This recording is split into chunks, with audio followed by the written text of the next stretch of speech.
Bem-vindo ao primeiro episódio da Produtividade à Prova de Caos, podcast onde a produtividade não é sobre fazer mais, mas sobre fazer melhor.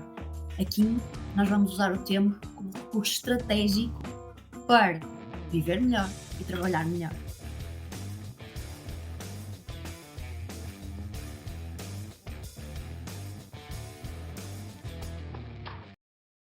E neste podcast tem aqui promessa de que vamos expor verdades, desvendar mitos sobre a produtividade e vamos aqui perceber estratégias sobre a neurociência, sem fórmulas mágicas, sem milagres, sem aquela frase que muito usam, basta ter disciplina.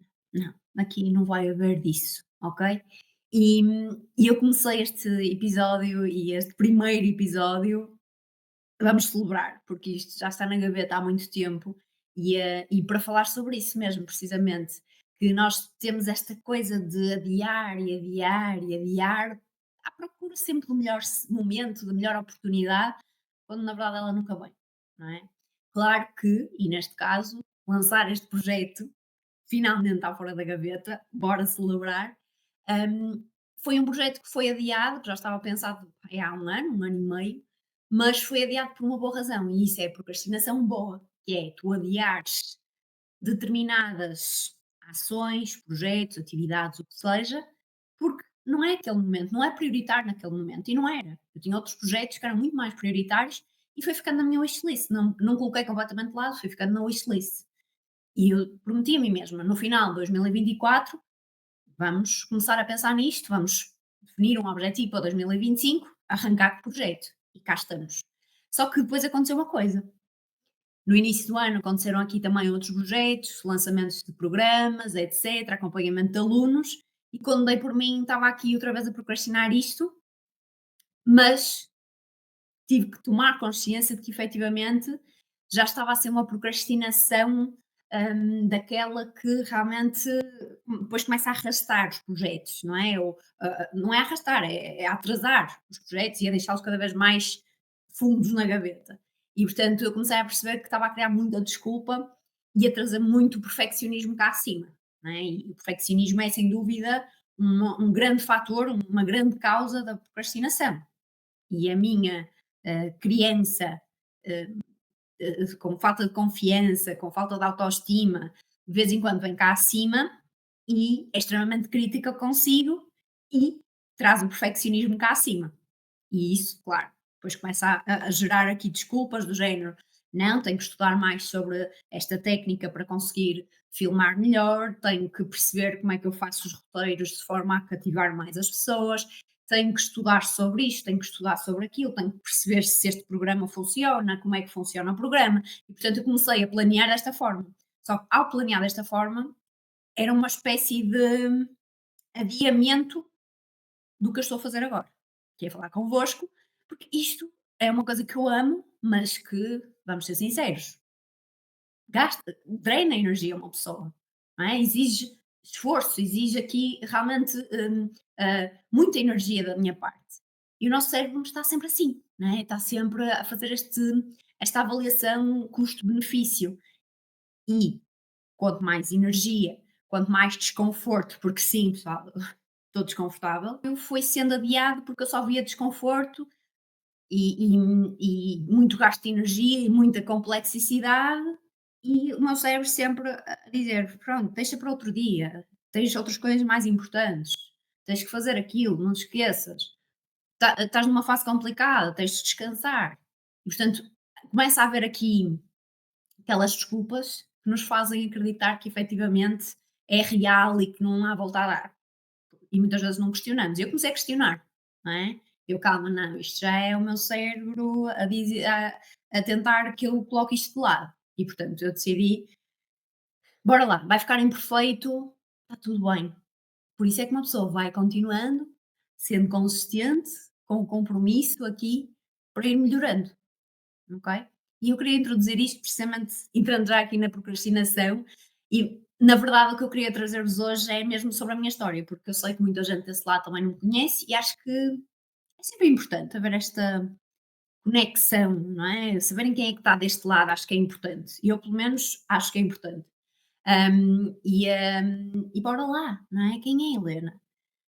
Olha, a Helena nem sempre foi mentora de produtividade e organização, que é o que eu faço hoje em dia, mas quem não conhece a Helena do passado é médica veterinária e, claro, muitas outras coisas, mas a minha formação base é sem dúvida medicina veterinária e foi aí, depois de 6 anos de curso e depois mais 3 4 anos de a trabalhar como médica, que eu descobri a produtividade e a organização. Não, a organização já a conhecia lá atrás. Eu sempre fui uma pessoa, não era a melhor aluna, não era uma aluna de 20 e de 5, não de todo, era uma aluna média, não era má, mas era média, e precisava mesmo de estudar muito, de marrar muito para realmente conseguir dar o meu melhor, que muitas vezes ficava aquém por causa de ter sido uma criança muito insegura, com falta de autoestima, falta de confiança, que se prolongou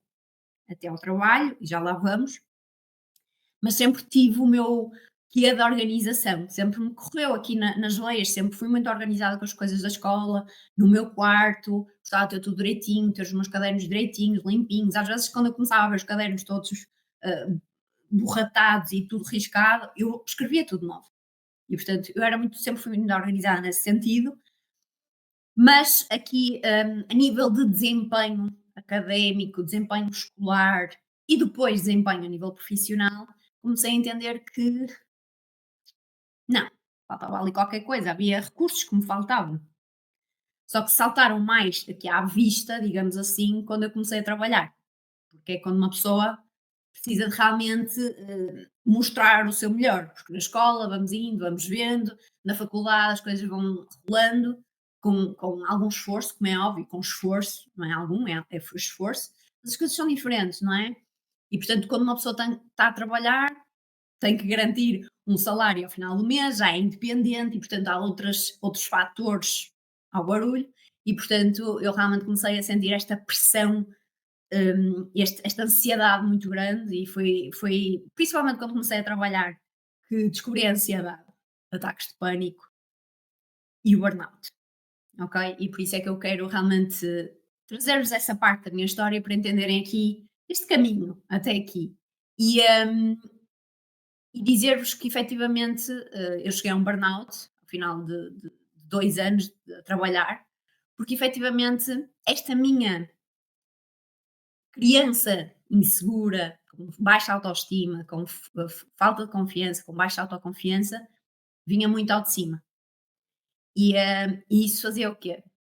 Como eu estava a dizer há bocado, trazia aquele quê de crítica, da autocrítica, não é o que era, uma autocrítica muito exigente e que realmente fazia com que eu tivesse que fazer para provar às pessoas que eu era boa, eu tinha que fazer muito, tinha que trabalhar muito, tinha que estar sempre a fazer coisas para conseguir acompanhar o ritmo das outras pessoas ou para conseguir realmente um bom ritmo. Sentia que efetivamente eu tinha que trabalhar muito, trabalhar muitas horas, dar o meu melhor a cada momento para realmente conseguir ser uma boa profissional e ter sucesso. Só que isso começou a destruir, porque eu efetivamente ia para casa, não conseguia desligar, deitava-me na cama, tudo o que vinha à cabeça era pensamentos sobre o trabalho. Será que eu fiz bem isto? Será que não fiz? Será que aquele paciente ficou bem? Será que não ficou? Será que aconteceu alguma coisa? No dia a seguir acordava estafada, não é? Porque eu não conseguia descansar, o meu sono não era de qualidade, porque deitava-me estressada. E claro, acordava estressada, e como eu acordava estressada, isso prolongava-se para o resto do dia, e isto era um ciclo sem fim. E portanto eu comecei realmente a entrar num estado de ansiedade brutal, stress constante, até um ponto em que senti-me efetivamente até deprimida. Eu nada me satisfazia, mesmo coisas que antes me traziam prazer, deixaram de me trazer prazer. Tinha insónias, tinha oscilações de humor brutais, falta de motivação para tudo e mais alguma coisa, negligenciava aqui as minhas amizades. Eu tinha convites para ir jantar fora, para o encontro, e dizia que não, porque na verdade não tinha energia e não tinha vontade, porque muitas vezes estava em urgências, também era um fator, porque havia um dos sítios onde eu trabalhei, havia o fator urgência, ou seja, não era de ficar lá na clínica, mas eu vinha para casa com o telemóvel. Podia alguém ligar com uma urgência e eu tinha que voltar para a clínica. Então havia semanas, era uma semana inteira em que eu tinha que estar nesse registro. Não é? Eu saía do trabalho e ainda tinha que estar à urgência e, portanto, eu estava sempre em modo trabalho. E quando tinha algum convite para jantar fora, por exemplo, numa sexta à noite que estava em urgência, eu dizia que não, porque só me lembrava aqui da ansiedade que podia gerar o facto de eu ter que ir outra vez para a clínica e etc.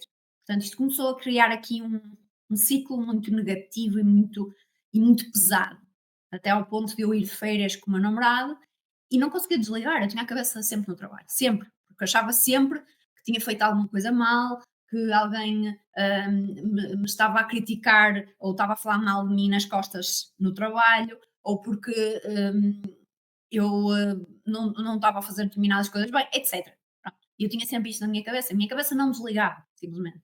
Claro que isto tem repercussões. Chegou a um ponto em que, efetivamente, houve um boom. Explodi mesmo. E claro que não foi chegar ao ponto de ter que ir parar uma cama de hospital, mas que efetivamente entrei num estado depressivo muito forte. Eu saí do trabalho a chorar, entrava no trabalho a chorar, não estava bem com a vida, umas oscilações de humor brutais, e comecei realmente a perceber que efetivamente isto não era viver, né? Eu estava a sobreviver ao caos. E por isso é que eu, com o passar dos anos, comecei a entender que muita gente, eu própria e muita gente, vive neste caos, sobrevive a este caos anos e após anos e está a sobreviver e não a viver. E eu tomei essa consciência quando cheguei a um limite. Infelizmente cheguei ao limite e foi aí que eu pus tudo em causa. Eu já antes do burnout andava aqui entendia que me faltava aqui algumas, porque isto depois também tinha muito a ver aqui com falta de recursos internos. Claro que o ambiente muitas vezes não ajudava, não é? Isso é outro fator, mas havia principalmente fatores internos, recursos internos que me faltavam e que eu precisava desenvolver. E portanto eu comecei a entender que precisava de trabalhar neles, lá está, inteligência emocional, a gestão de stress, porque eu entrava em modos de stress que me bloqueavam e impediam-me de raciocinar com clareza. Coisas básicas, coisas que já fazia há algum tempo, que eram básicas, parecia que eu nunca conseguia, saber como fazer, ou então eu tentava chegar a casa, estudar um bocado sobre o assunto e parece que nada me entrava, não conseguia consolidar nada, porque estava sempre em stress. E quando nós estamos sempre em estados de stress, a parte mais emocional do nosso cérebro está aqui a inundar a parte racional, córtex pré-frontal, que é aqui atrás da testa, e a impedir que é o córtex pré-frontal é o que é responsável pela tomada de decisão, pelo raciocínio, pelo planeamento, pelo foco, pelo autocontrole, tudo isso estava comprometido, porque o stress era tão exacerbado, estava em estados tão negativos que a parte racional também não dava. E para além de dormia mal à noite. E quem dorme mal à noite tem uma dificuldade muito grande na questão da gestão emocional. E portanto, lá está, tinha falta daqui de recursos a nível de inteligência emocional, de como realmente melhorar o meu autocontrolo, como ter um melhor desempenho, uma melhor produtividade em cada momento de trabalho, como me organizar, como gerir melhor o meu tempo. Portanto, faltavam-me todos esses recursos. E isso, claro que cria aqui uma bola de neve, não é? Que quando não é trabalhado, claro que vai intensificando e piorando. E portanto, quando eu atingi esse burnout, pus tudo em causa.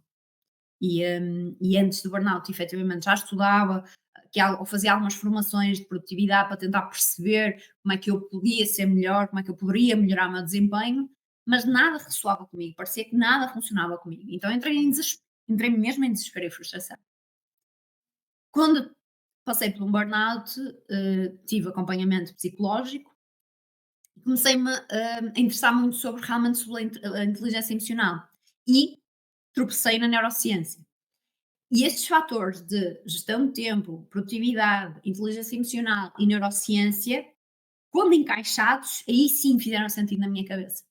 Porque eu lia coisas sobre produtividade só, E tudo que sai às vezes para o mundo aqui sobre produtividade ainda são crenças muito enraizadas da sociedade e que não são reais, ok? E isso é o que nós vamos desvendando aqui nos próximos episódios. E portanto, por isso é que eu entendi que perceber também sobre neurociência, sobre como é que o nosso cérebro funciona efetivamente bem e de forma adequada, sobre como é que podemos desenvolver a nossa inteligência emocional, a nossa capacidade de gerir as nossas emoções e as dos outros, identificar as nossas emoções e as dos outros, que isso sim tinha todo impacto. Porque as emoções, nós somos seres emocionais. Nós somos muito mais emocionais do que racionais, embora muita gente ache o contrário. E, portanto, se nós não sabemos identificar as nossas emoções e gerir as nossas emoções, isso inevitavelmente vai prejudicar o nosso desempenho e a nossa produtividade. Portanto, não me basta saber só sobre produtividade, como é que eu faço a gestão do meu tempo, como é que eu organizo o meu tempo. Há uma coisa muito mais profunda por trás. E a partir do momento que eu encaixei isso e me debrucei sobre isso, muita coisa encaixou aqui na minha cabeça e surgiu esta paixão. Surgiu esta grande paixão de realmente destes temas, sempre fui uma pessoa muito de ciências, não é?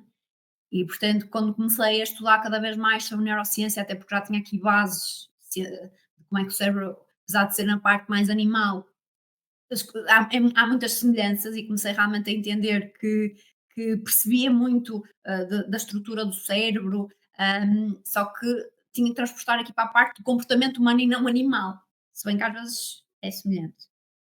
Mas, brincadeiras à parte, fez muito sentido, apaixonei-me mesmo, assim, intensamente por aquilo e, e a verdade é que depois, mais tarde, decidi ir por este caminho, ok?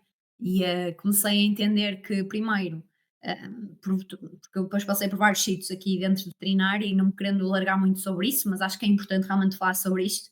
Eu não desisti, não é? Eu fui à procura de outros sítios em que realmente sentisse que fazia parte e que conseguia dar o meu melhor naquele ambiente, mas foi complicado. Realmente não foi fácil, não encontrei. Cheguei a um ponto em que realmente tive que tomar uma decisão, porque começou a vir-me aqui pensamentos, começaram aqui a rolar pensamentos que estavam a pôr as coisas em causa. E eu fiz mesmo esta questão de será que tu veste daqui a um ano aqui, como médica veterinária, com esta vida, com esta rotina? E era um claro não. E portanto, como eu era nova, pensei: "Pá, é agora ou nunca, não vou adiar mais, não é, estas decisões, este arriscar, não é, é agora". Claro que isto não quer dizer que por mais que uma pessoa seja mais velha, o que seja, que não possa arriscar e tomar decisões rebuscadas que façam aqui mudanças, não é isso que eu estou a dizer. Mas pensei: "Pá, aproveita", não é? E efetivamente comecei a estudar mais enquanto ainda trabalhava como médica veterinária, comecei a estudar mais sobre marketing digital, até porque eu depois passei por fiz a transição de emprego depois do burnout para outra área de medicina veterinária, não em clínica, mas mais no controle de qualidade ah, a nível alimentar, e portanto comecei a ter um bocadinho mais de tempo, tinha mais disponibilidade, só que o problema é que eu nesse tempo eu não aproveitava.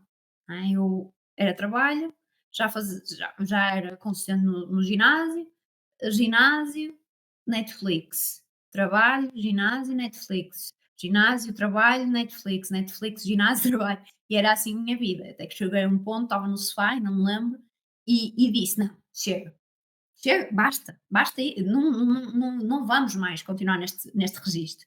E já me tinha passado pela cabeça fazer um blog.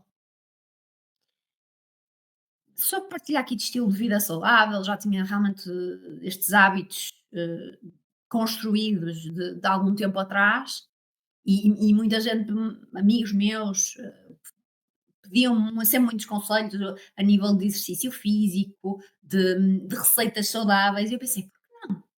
Portanto, lancei ao mundo um blog, que foi na minha página de Instagram. Quem for à minha página de Instagram lá atrás, ainda tem lá, não apaguei nada, que acho que é giro, até eu próprio gosto de ir ver lá atrás, mas disse para vamos ter um hobby, vamos dedicar-nos a isto. E é incrível como desde desse momento que eu tomei essa decisão, que eu nunca mais voltei atrás, que eu nunca mais deixei de partilhar, de publicar, de partilhar aqui histórias da minha vida, hábitos, aprendizagens, etc. E eu comecei a ganhar tanto gosto que quis me aprofundar mais e, portanto, também estava a ter um feedback positivo. Depois também comecei a aprofundar-me aqui realmente mais no marketing digital, empreendedorismo, e surgiu aí o bichinho, porque embora o meu pai seja empresário, não havia mais ninguém empreendedor nem empresário na família, portanto nem sequer havia esse bichinho e eu era aquela pessoa que dizia, eu vou trabalhar por conta própria, nem pensar. Só que depois realmente comecei a perceber mais aqui sobre este mundo, não é? E apaixonei-me por isto tudo. E depois, quando dei por mim, estava a tirar uma pós-graduação em neurociência, a fazer formações em inteligência emocional, por mais produtividade, a estudar sobre produtividade, e de repente não conseguia ver outra coisa à frente. E quando dei por mim, estava a lançar um curso, a ter alunos, consultorias, programas, e pá, incrível. Claro que eu pintei isto desta forma, como se fosse assim. Foi assim, super fácil, não. Não foi um mar de rosas de todo. Tropecei muito, caí muitas vezes, foram desafios atrás de desafios, mas houve ali um clique na minha cabeça. E por isso é que é tão interessante, e eu faço muitas vezes esta reflexão de que obrigam-nos a tomar uma decisão tão cedo na vida, quando uma pessoa ainda é imatura, porque o nosso cérebro só amadurece, só termina o seu desenvolvimento ali entre os 20, 25 anos de idade. 20, 25 anos de idade. E obriga-nos a tomar uma decisão tão importante como esta, quando nós somos super novos, não é? E hoje em dia eu penso, se eu voltasse atrás, eu eu gostava de ser professora, eu gostava de ser psicóloga, o que seja, não é? E tudo menos o que tinha escolhido na altura, porque eu baseei aqui a minha escolha em gosto de animais e depois a realidade era outra, não é? E agora isto para dizer que uma decisão que tu tomaste lá atrás, e isto é um conselho mesmo importante que eu levo para a minha vida, uma decisão que tu tomaste lá atrás não tem que definir a tua vida, não tem que ditar a tua vida, seja com que idade for, ok? Seja que idade tenhas, não deixes que uma decisão que tu tenhas tomado lá atrás defina a tua vida e que não tem que ser assim, é o que é e não há volta a dar, ok? Nós crescemos, nós desenvolvemos, o nosso cérebro é moldável e, portanto, vai aprendendo, vai reformulando aqui a nossa forma de pensar, a nossa mentalidade, e é por isso é que depois, quanto mais amadureces e cresces e te desenvolves, começas a ter novas perspectivas. E por isso é normal que uma decisão que tu tenhas tomado lá atrás, há uns anos atrás, que agora não faça sentido e está tudo bem. Ok? Agora, viver preso a uma decisão que se tomou lá atrás e que agora não faz sentido nenhum ou que nos está a trazer insatisfação e tristeza e sentir-nos perdidos e sem rumo, não, é parar e pensar o que é que eu quero para a minha vida. Isto até dito assim parece uma decisão fácil, o que é que eu quero para a minha vida? Não, é algo que exige reflexão, mas se nós estivermos sempre em piloto automático, essa decisão vai sempre ser adiada, ok? E isto, claro que uma pessoa tinha um roteiro planeado e entretanto já deu aqui um monte de voltas, mas pronto, vamos ser espontâneos e com o tempo vamos melhorando a qualidade. Eu estou também, sou uma pessoa a combater o perfeccionismo mesmo, porque esta autocrítica que foi muito trabalhada, mesmo em consulta com a psicóloga, é algo que me leva a ser muito perfeccionista e ao ser perfeccionista demoro muito em algumas coisas, é verdade, eu confesso aqui. E portanto estou aqui nesta luta e vou continuar sempre, ok? E como eu não quero que estes episódios sejam muito longos, já estamos aqui em 25 minutos, quero-te trazer e finalizar aqui este episódio com seis fatores que me tiraram do caos e me trouxeram para a liberdade de ser, porque eu quando estava em veterinária não tinha liberdade, eu sentia que estava presa.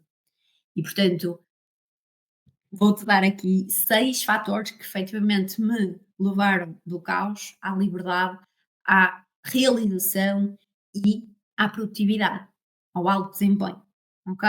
E o primeiro fator, que era de certa forma eu já falei, é autoconsciência. É nós termos consciência a cada momento.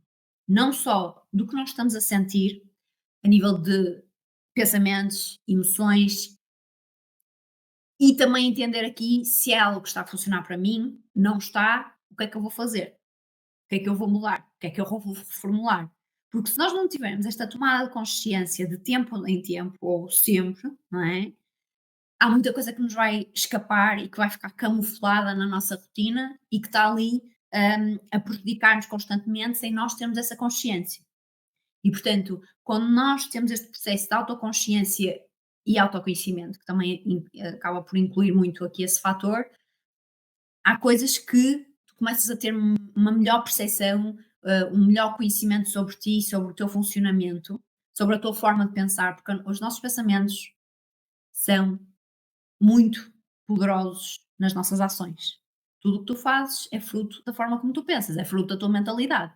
E portanto, se tu não paras para analisar como é que tu estás a pensar, há determinadas coisas que vão estar constantemente bloqueadas, há ações que vão estar constantemente bloqueadas na tua vida. E portanto, a partir do momento que tu paras, abrandas e olhas para dentro, fazes reflexões, escreves, diário, journaling, o que seja, tu consegues exteriorizar, quase que sair do teu corpo e olhar, observar-te e perceber o que é que está a acontecer, não é? O que é que está a acontecer no meu pensamento? O que é que eu estou a fazer consistentemente que me está a prejudicar ou a beneficiar? Tudo isto tem um poder muito grande na mudança, não é? Nós às vezes estamos tão agarrados a um hábito que, porque fizemos durante muito tempo na nossa vida, assumimos que tem que ser assim e não há volta a dar. Não é? E um hábito é não só ações, como também pensamentos. E, portanto, é muito importante desligar piloto automático para ter esta consciência. Será que eu estou a usar o meu tempo como deve ser? Será que não estou a arruinar ou a consumir aqui o meu tempo com tarefas muito irrelevantes? Será que não passo aqui 1 hora por dia a fazer scroll nas redes sociais e depois digo que não tenho tempo para exercício físico? Porque se tu não paras para fazer essa reflexão, essas coisas vão se perpetuar e quando des por ti, quando atingires um limite, por exemplo, como eu atingi, que foi aí que eu tomei consciência que as coisas já são muito mais difíceis de controlar, é que tu percebes, ah, calma, pois esta tomada de consciência é importante ser feita de forma contínua até ao final da tua vida, não é? Há coisas que durante uns tempos funcionam e depois deixam de funcionar. Portanto, é fundamental haver esta reflexão de forma contínua para entender o que é que está a funcionar, o que é que não está a funcionar e fazer os ajustes para realmente haver mudança, ok? Haver a mudança que tu pretendes e o desenvolvimento que tu pretendes, seja a nível pessoal como profissional, porque tu não consegues gerir aquilo que tu não entendes. Isso não é voltar a dar, ok? Depois, priorizar. E isto é um fator muito complicado para muita gente e é sem dúvida, uma dificuldade, não é? O que é prioritário para mim em cada fase da minha vida. E eu dou-te um exemplo, quando eu comecei a empreender, efetivamente, aquela motivação de eu tenho que fazer acontecer, o entusiasmo, aquela excitação, não é? De bora fazer acontecer, o que é que me levou? Levou-me quase a voltar a sobrecarregar-me e entrar no caos. Ah, vamos fazer um curso, vamos fazer consultorias, vamos lançar um canal no YouTube, vamos lançar um podcast, vamos fazer isto e isto, vamos fazer conteúdo para as redes sociais, vamos escrever um livro. Ai meu Deus, eu lembro-me que eu queria escrever um livro naquela altura. E portanto, eu dei por mim realmente já entrar ali numa sobrecarga, até porque lá está, na altura, quando eu estava a começar, hum, também tinha part-times, depois fui trabalhar para a empresa do meu pai, portanto havia outros fatores, não era só dedicar-me aqui ao negócio. E portanto comecei a sobrecarregar-me e tive que chegar a um ponto, como já tinha esta tomada de consciência que sabia que era importante, parei e disse, Helena, tu não vais entrar novamente num burnout. Tu saíste daquela vida para, não, para teres qualidade de vida e trazeres qualidade para o teu trabalho. Se tu estás a voltar ao mesmo registro, porque depois esta tendência, não é? Porque nós estamos habituados a determinado registro, depois achamos que temos que nos manter neste registro ao longo de toda a nossa vida. E, portanto, é muito difícil haver esta quebra de ritmo. E, portanto, eu tive que me forçar e, e falar aqui com a minha Helena autocrítica e perfeccionista e dizer: "Helena, Helena, vamos acalmar, ok?" E quando eu realmente parei, desliguei o piloto automático e refleti, defini objetivos, defini metas, tentei realmente priorizar e perceber: "Ok, este projeto não vai para ser para agora, vamos pôr na wishlist e daqui a X meses, daqui a 1 ano voltamos a olhar para isto." Portanto, é fundamental nós entendermos: será que é prioritário? Será que é muito impactante agora na minha vida, neste momento? Ok, é importante para a minha vida, mas nesta fase, não. Nesta fase está-me a sobrecarregar. Nesta fase não é possível. E, portanto, vamos definir como um objetivo. Vamos definir como um desejo para mais tarde. E, portanto, mais uma vez, se eu não tivesse essa autoconsciência, esta tomada de consciência, eu ia sobrecarregar e ia voltar outra vez a entrar no caos. Portanto, priorizar é fundamental e parar mesmo para pensar o que é prioritário, o que é importante, o que é urgente e não andar sempre neste registro de apaga-fogos, não é? E isto é tema para outra altura, mas ter esta consciência e nessa lista de coisas que tu tens para fazer, lista tudo que te vem à cabeça. Para e lista tudo o que tu tens para fazer, seja responsabilidades pessoais como profissionais. Dessa lista de responsabilidades, o que é realmente prioritário? O que é realmente urgente? Ok?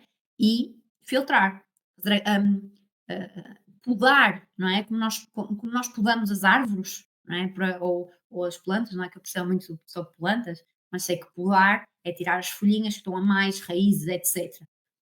E, portanto, olha para a tua lista e faz essa poda, não é? Começa a cortar coisas que se calhar são completamente irrelevantes, seja nesta fase como noutra, e há outras coisas que podem ser feitas noutra altura. Mas estas coisas, esta percentagem da lista, tem que ser feita agora porque é efetivamente prioritário. Não há volta a dar, ok? Portanto, fazer essa reflexão e simplificar. Nós temos muita tendência para ligar o complicómetro, não é? E eu já disse, eu tenho muita tendência para ligar, tinha muita tendência para ligar o complicómetro. A partir do momento que eu comecei a encaixar na minha cabeça a palavra simplificar, eu comecei a fazer tudo e mais alguma coisa para simplificar processos na minha vida, seja o que for, seja a nível pessoal como profissional. Ok, não tenho 1 hora para treinar hoje. Vamos treinar em 30 minutos. Ok, não tenho tempo para ler 1 hora. Ok, vamos ler 15 minutos. Ok, não tenho tempo para este projeto ou este projeto está muito complexo, não consigo fazer isto desta forma agora. Ok, então como é que tu vais simplificar esse projeto de forma a que ele aconteça? Eu fiz isso com este podcast. Eu comecei a ver como via outras pessoas, outros podcasters a fazer de uma determinada forma, pensei, eu também quero fazer desta forma, isto é super giro, eu preciso fazer desta forma. Só que eu pensei, calma, aquelas pessoas têm recursos que eu se calhar não tenho. Ou se calhar têm, lá está uma equipa que as ajuda nesse sentido. E portanto, eu não tendo esses recursos, eu tenho que usar os recursos que eu tenho. E com o tempo, quando for tendo mais recursos, as coisas vão melhorar. Mas se eu não simplificar, há muita coisa que vai ficar de lado. Portanto, simplificar é fundamental e, e isto ajuda a desbloquear muito, não é? Porque se eu estiver sempre a pensar na complexidade, e o nosso cérebro está sempre a fazer esta avaliação, sempre a fazer uma avaliação custo-benefício. Ou seja, se eu olhar para um projeto, se eu olhar para uma atividade, uma tarefa e vir o que é necessário, uma quantidade de energia brutal, um esforço brutal, o teu cérebro vai começar a gerar aqueles pensamentos bloqueadores do género: se calhar não é a melhor altura, tens que fazer tanta coisa, será que é a melhor será que tens a certeza? Olha o sofá ali tão confortável, estás tão bem ali, olha, chegares agora a esta hora e ires descansar em vez de estares aqui, ok? Portanto, quanto mais simplificares, melhor, mais vai ser aqui, mais fácil vai ser entrares em ação. Ok? Quando tu simplificas aqui os passinhos de um projeto, tu vais olhar para ele e vais pensar, isto sim é fácil, eu tenho que fazer, este passo é fácil, este passo é fácil, e quando dás por ti estás a dar cheque. Se tu olhares para o projeto como um todo, não é? Olhares para um projeto de alguém que já faz podcast há anos, com 1000 episódios, com um cenário incrível, com efeitos especiais, com um som maravilhoso, tu vais pensar, pois, se calhar não, é? Porque isto é o teu cérebro a ver tanto gasto de energia que te leva a procrastinar e a adiar, ok? Portanto, simplificar tudo, tudo. Pensa em processos que já são repetidos, que tu fazes de forma repetida, dá para automatizar? Se é para automatizar, isso vai simplificar a tua vida. Pode, em determinado momento, precisar, ser necessário tu despenderes mais do teu tempo e energia, mas se te beneficiar no longo prazo, é incrível, porque vai simplificar a tua vida. É o caso do planeamento, não é? E isso é outro fator. Quando nós planeamos aqui a nossa semana, objetivos, ok, aquilo no momento que tu estás a fazer aquele planeamento exige esforço e energia da tua parte, como é óbvio. Mas isso vai facilitar e simplificar a tua vida para a frente, não é? Porque tu sabes o que é que precisas de fazer a cada momento, por exemplo, para determinados objetivos e metas, não é? Eu preciso fazer esta ação e esta ação para conseguir chegar a esta meta. Durante a semana, para ser uma semana produtiva e para conseguir chegar ao final da semana e ter aquelas atividades, ou aquelas tarefas, ou aquelas metas feitas, eu preciso fazer esta ação neste dia, neste dia, neste dia. Isto está a simplificar a tua vida e, muito importante, a poupar energia na quantidade de decisões que tu tens de tomar diariamente. Porque sim, tomar a decisão gasta muita energia da tua parte. Quanto mais decisões tu tomares no teu dia, mais energia vais gastar e vais chegar ao final do dia como se um caminhão te tivesse passado por cima. E portanto, se tu facilitares esse processo, simplificares esse processo, não vais chegar ao final do dia com aquele gasto de energia tão grande e vais conseguir ter mais energia, vais conseguir refletir e raciocinar com mais clareza para decisões mais complexas. Não é? Porque há decisões mais complexas que tu tens de tomar para o teu trabalho, até para a tua vida pessoal, que exigem mais de ti, mais pensamento, mais planeamento.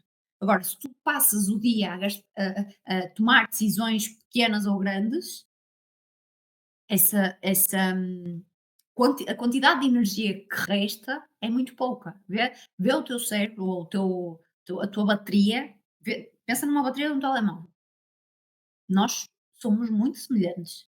Quanto mais gastares, quanto mais utilizar as apps, quanto mais utilizares o telemóvel, quanto mais atenderes a telefonemas, mandares mensagens, estiveres nas redes sociais, usares aplicações, etc., ele ao final do dia está com a energia no caco, não é? E portanto, o mesmo acontece connosco.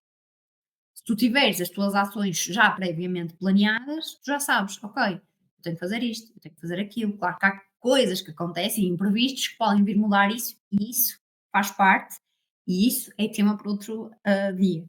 Mas é importante teres este planeamento prévio, porque isto ajuda muito aqui a que tu tenhas compromissos, até que faças compromissos e que cumpras compromissos contigo e com os outros, e que sejas muito mais produtivo e focado no teu trabalho, quando este planeamento é feito de forma adequada, porque isso também é outro ponto, ok? Portanto, este simplificar e este planeamento também são fatores fundamentais para realmente eu conseguir ter um melhor desempenho e ser mais produtiva, ok?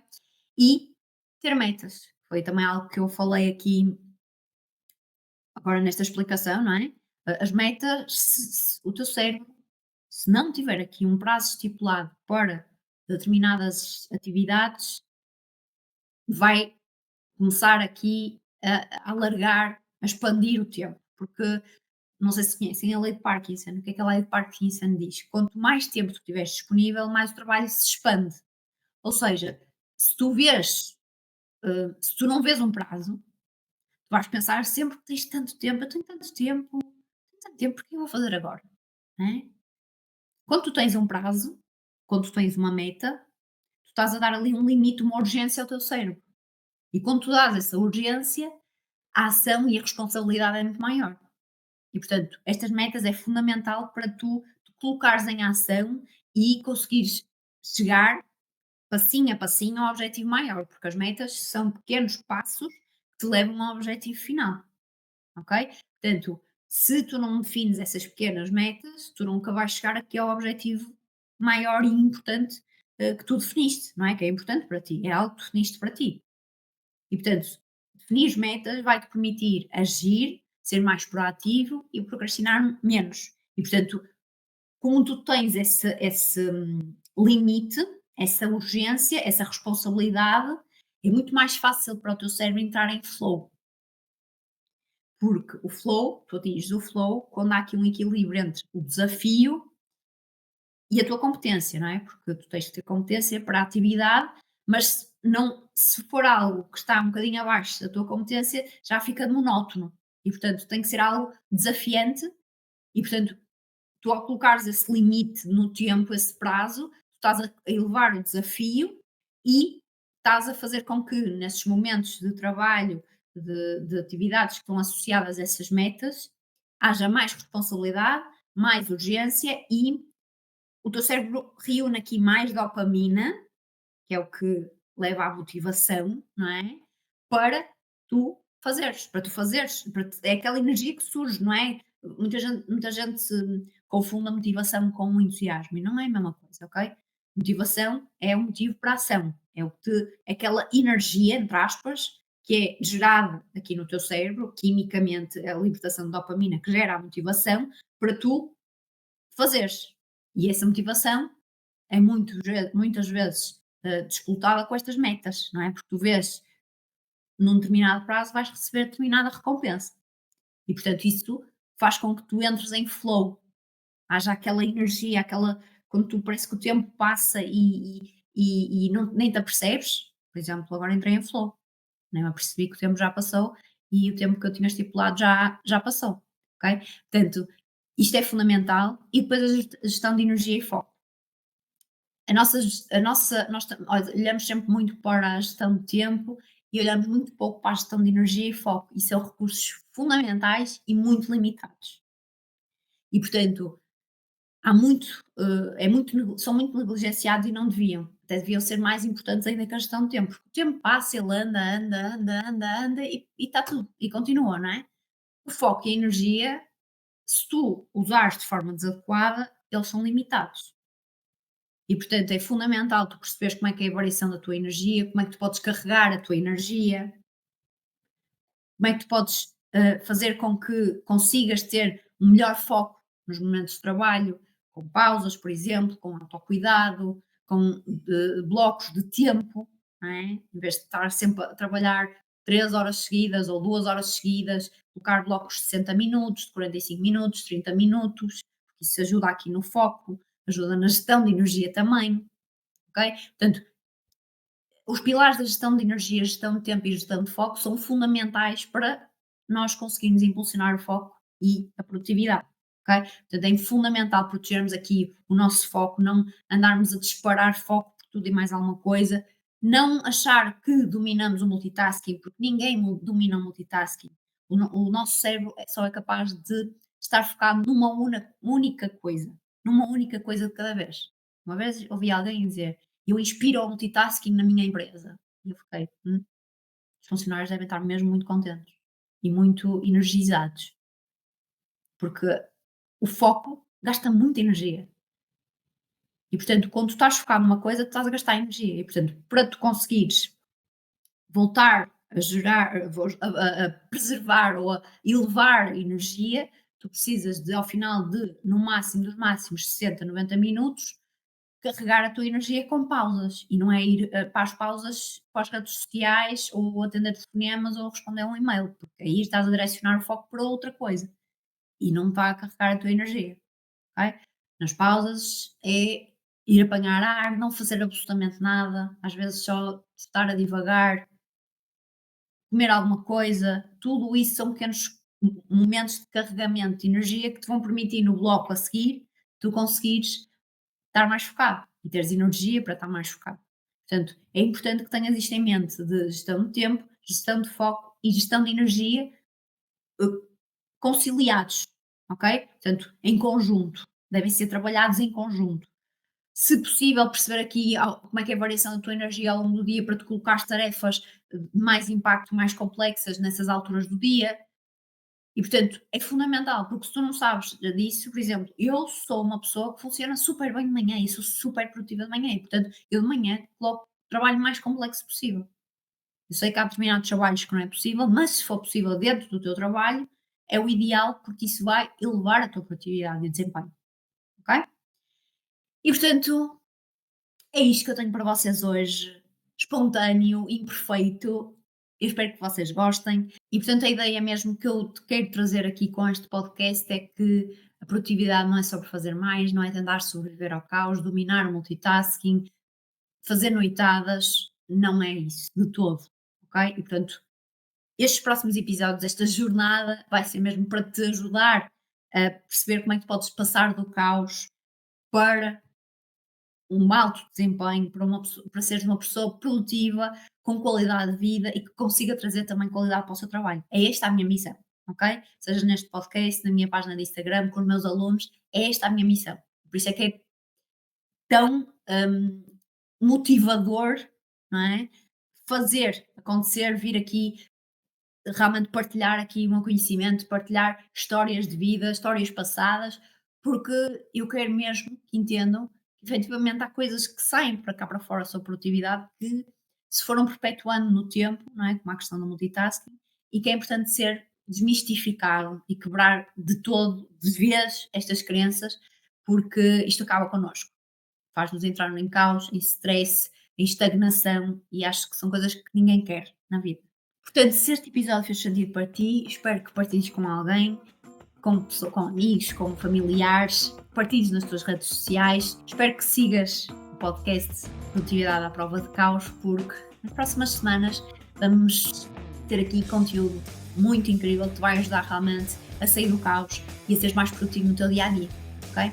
E já agora, acho que seria interessante partilhares aqui comigo nos comentários ou até no meu Instagram, como te der mais jeito, o que é que mais te captou, o que é que mais te chamou a atenção neste episódio? Gostava mesmo de saber e de te conhecer também. E lembra-te, para dominar o tempo, preciso de estratégia, mas dominar-te a ti, aí sim está o verdadeiro poder.